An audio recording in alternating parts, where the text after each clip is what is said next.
Smart home tech has become more and more accessible. It connects to our phones and routers. It's increasingly easy to find that you've bought a product that includes smart home features without even thinking about it.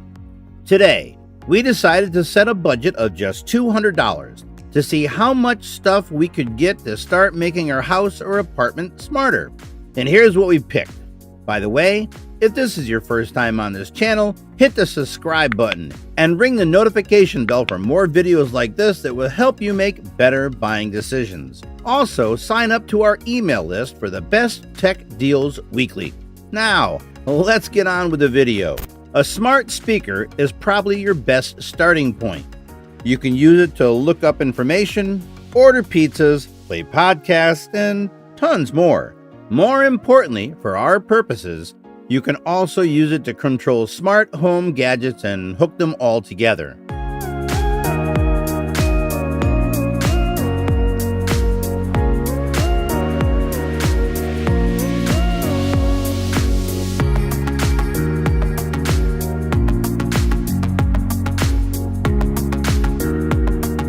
For a smart speaker, we decided to choose the Google Home Mini, which costs $49. But it's a good choice for anyone who uses a lot of Google products.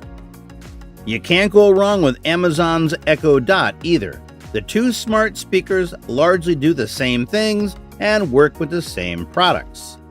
It's much easier to ask Google to do something rather than going into my phone and pressing the right buttons.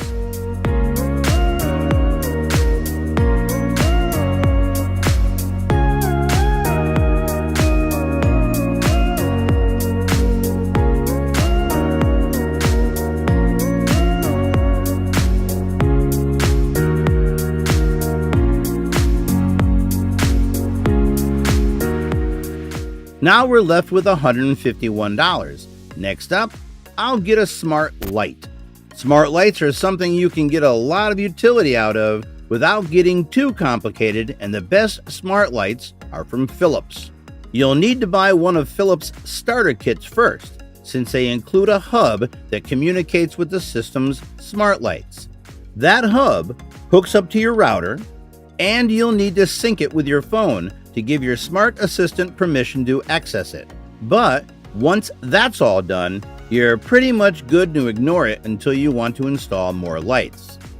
Philips has three styles of smart bulb: dimmable white bulbs that change from a cooler to a warmer white, and color changing bulbs. The dimmable white bulbs are the least expensive option, and they're really the best starting place. Plus, you can find these kits on sale for $70 or less sometimes.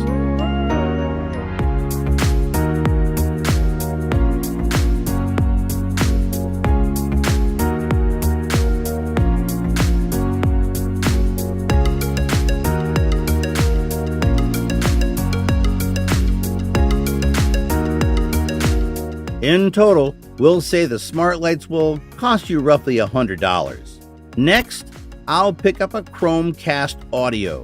The Chromecast audio plugs into an aux port on the speaker or receiver, which will let you stream music to it. You can then control the stream from your phone or the Google Home Mini.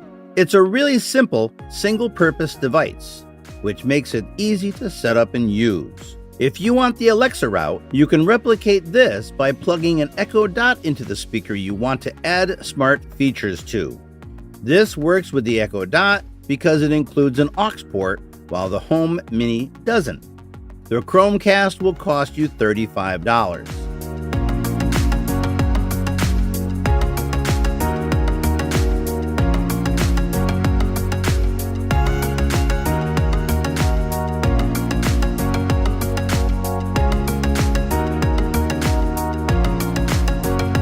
Up next, we will get a smart Wi-Fi plug mini, which will cost $18. This device literally just does one thing: kill power to a device and then turn it back on. They are actually really helpful in a lot of cases. For instance, your air conditioner automatically resumes its last state after turning back on. Now with the smart plug, you can have it turn on and start cooling down the apartment a couple of houses before you come home from work.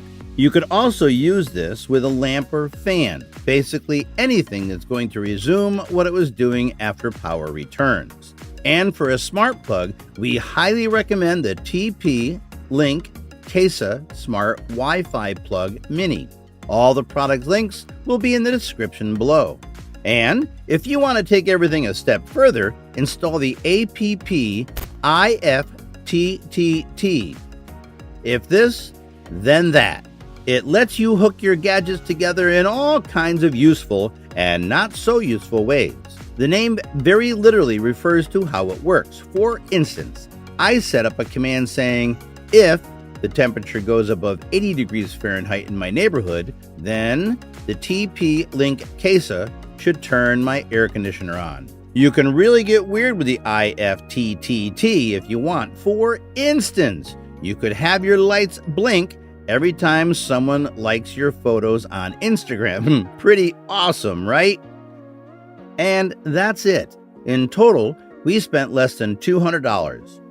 I think the best approach to smart home gadgets is to start slow and add things over time as they seem useful to you. It'll be less overwhelming that way, and it'll ensure you are actually adding functionality that you will use. But keep going, and bit by bit, you'll start to find that your house is getting a lot smarter. You can check out other videos on best smart gadgets to buy in 2019.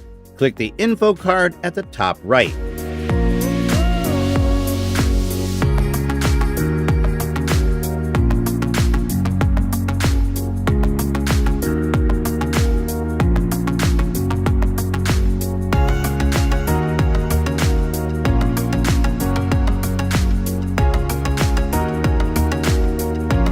Thanks for watching. Great stuff.